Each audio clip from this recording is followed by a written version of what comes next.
Sana Ligla Yumbi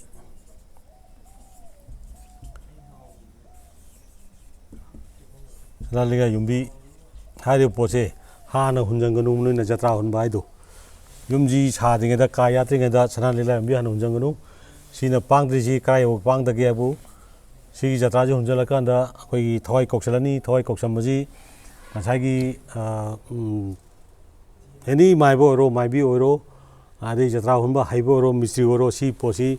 Yumbu only Yumbu to Natana Si Sopaya de Jatra Humba Yadi Ma Lao Kongway among the Hajagrabni Laway Kongway Ishor Kobay Tony Bay Punamu Tobay say the Sana Samba Lupa Samba Numbida di Kogi Jatra Humba Tabo Topiro 21st century that Dumati Kogi mistake where Soibo where I know do the Kogi short part of Sangal and among the Hajagrabni Aduna Sigi Jatra Humba Poche Tobigano Aduna Yum Changbonimita Yum Jasaba Pumari Power Numituda Kogi short Mangaji say lay by short Mangado Sandong I do they say the limit Hibune say Pungala to have Adune the Sana Lamb behind Tonga and Haido when Mangaji Coxan Badu Yum Changmakovi had Numituda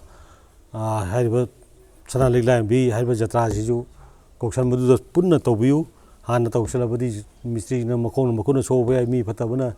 Kaina Ama Sweet of Salape Aduna Yumdo Lushalapuda Yamwaba Amadisi Sigi Cheting to call the Tadi Tamna Yumdu Iraq Nagidana Yumdu the Agogi Changu Bagi Yumdu Saraga Nova Yum Saraga Lerobagi Kanabon Kanga Nakoi Punchigi Agogi Leramba Punchi Kongan Saina Hajabdo she did the Sella remember my grow like Yumji Havang and Bagi capacity in the Lakanda Saramba Yumji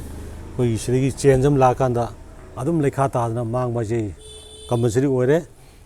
she still remember Potagi Si Pata the Awena Chokatana Magi Tabok Thromda Karvada Adagi Magi